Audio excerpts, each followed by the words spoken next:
Yesterday was basically day one of the push to finish RPGs. How did it go? Well, on the first stream of Baldur's Gate 3, we finished the House of Hope plotline. And it definitely was funny, and let me explain.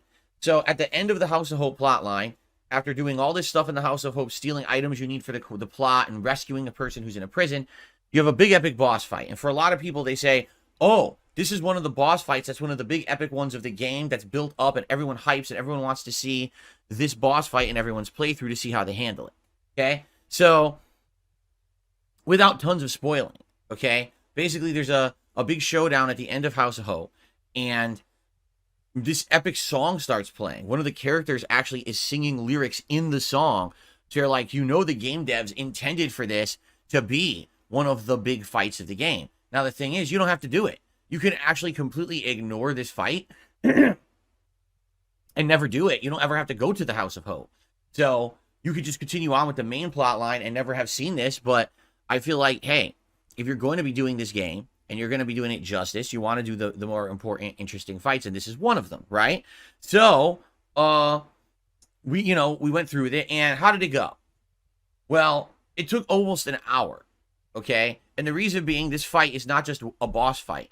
There's a boss, there's a mechanic where the boss is protected by 4 columns in the room. You have to destroy the 4 columns before you can truly hurt the boss. By the way, the columns are resistant to most damage. So essentially, it's very frustrating because you're kind of limited. It's not a straightforward fight.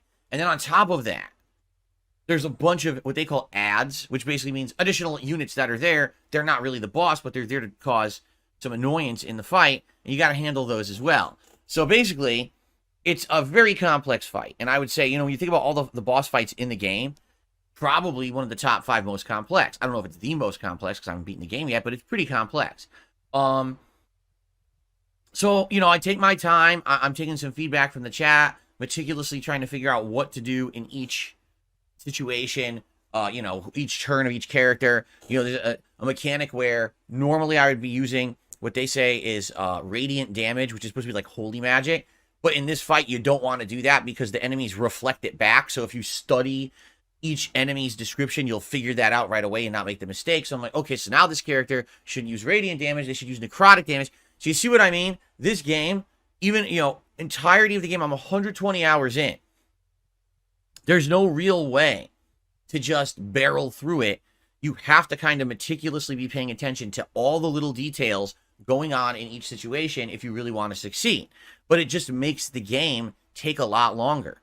That's why the game is 120 hours instead of, say, 60 hours, So in this fight, I'm actually doing really well, and I have this build on a certain character where they throw a spear, and this spear has a chance to knock down the enemy. Well, recently I hit max level in the game, and one of the final perks that I got makes this a super high chance to knock down. So I just start throwing this spear around, and it's knocking down the boss every turn. Literally every turn. And when you get knocked down, you lose your turn. You have to get back up, and that's your turn. So the boss basically keeps getting tripped and slipped like a comedy pratfall situation, like you're watching the Three Stooges or Abbott and Costello or something. And I proceed to just destroy it. Now, it took a while because, again, you have to meticulously play this game. You can't just push through it and barrel through it. You have to make sure you're doing everything in the right order and you're not making mistakes like don't use any radiant damage. It'll reflect back at you and stuff like that. But it took about an hour, but I beat it. But I'm going to be honest. During the fight, I did complain. I'm like, this takes forever. And I understand people who like this, but for me, this is taking too long. My stream is a 3-hour gameplay stream. In that 3 hours, I want to do more than one fight. You understand? I don't want the whole stream to be, okay, I beat one boss. That's ridiculous. I want to be able to make good progress every time I play the game. And this game is so meticulously and drawn out, it's very hard to ever say I made progress. It's like a slow trickle game. And so, I'm an hour into this boss fight. I'm like, is this ever going to end? You can see I'm whooping his ass, right? He's never going to have a chance to beat me. So why do I have to take so long to beat him? Why does the game make it so tedious? Anyway.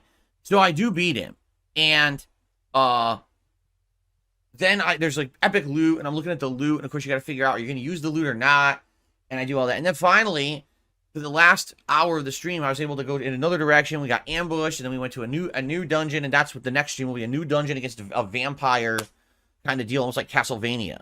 Okay, in fact, we already fought werewolves and stuff, which was kind of neat. I'll be honest. So anyway, stream went well. Okay, I basically handed one of the epic bosses of the game his own ass in a paper bag. He had no chance of doing anything to me. It was pretty embarrassing. And so, what's the reaction of the internet? Well, it's a mixed reaction. The people who were there live seem to enjoy it. All right. The people who watched on demand, some are liking it and some are literally, I'm not kidding you, complaining.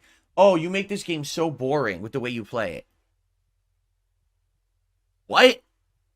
I make the game boring with the way I play it. One person actually complained. Here's what they said. You kept looking at your abilities to see what they do. Why don't you play the game faster?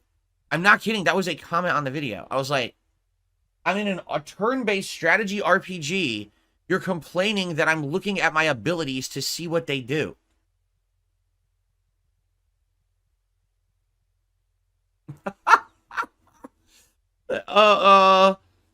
Yeah. And then, you know, someone's like, oh, well, basically, you know, when I played it, I took half as long as you. Now, I died on the first try, but on my second retry, I was able to do it. It's like, wait a minute. So did you read what you just fucking posted?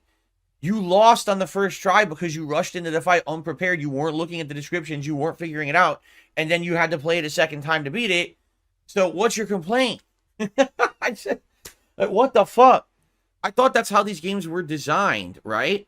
It drives me nuts. But that's what I mean. Like, it seems like no matter how I play a game or what I do, I'm always in the wrong. If I had rushed into that fight and I wasn't meticulous and I was just dying, losing like nonstop, people would be like, wow, he's like the worst player ever. He doesn't pay any attention. He's in an RPG. He played for 120 hours. He still doesn't pay attention to anything. And that's why he sucks.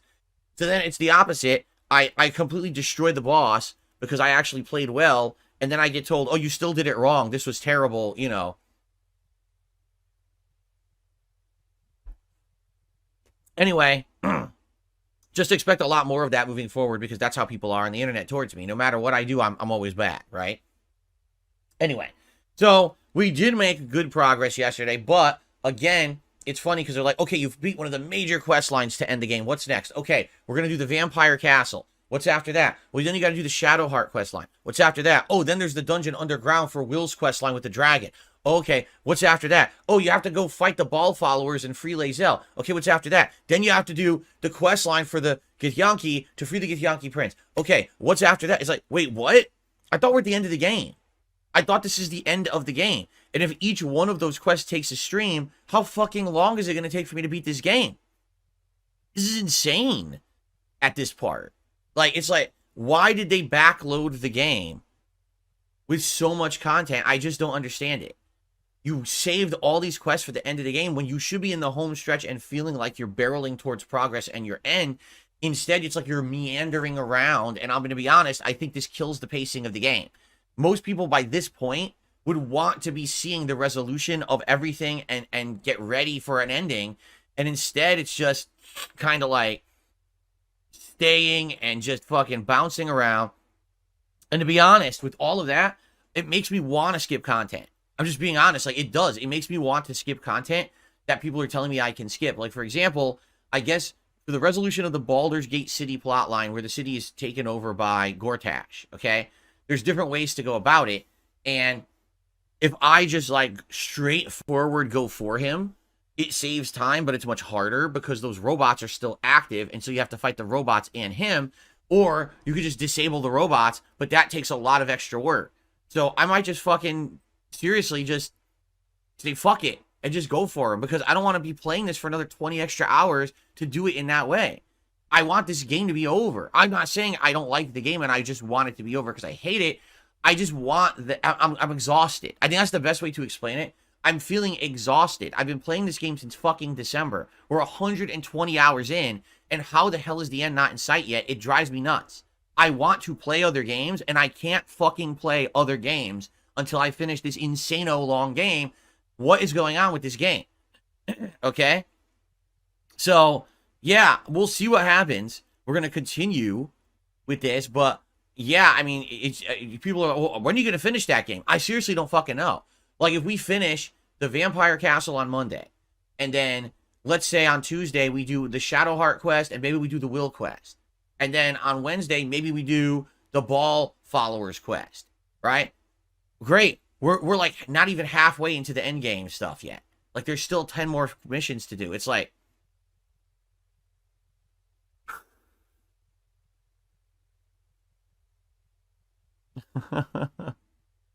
like,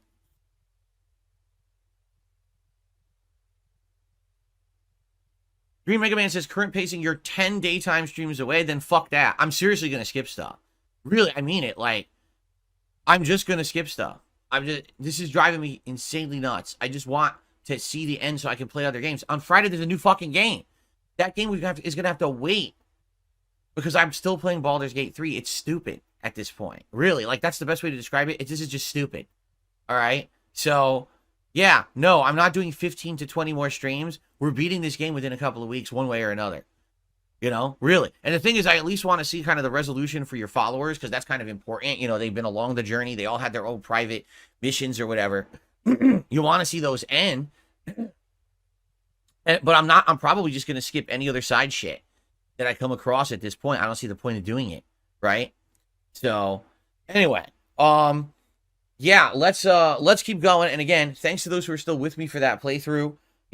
Apologies for my frustration, but this is just me as a honest person being honest with you. It's frustrating, as an outsider to that style of game.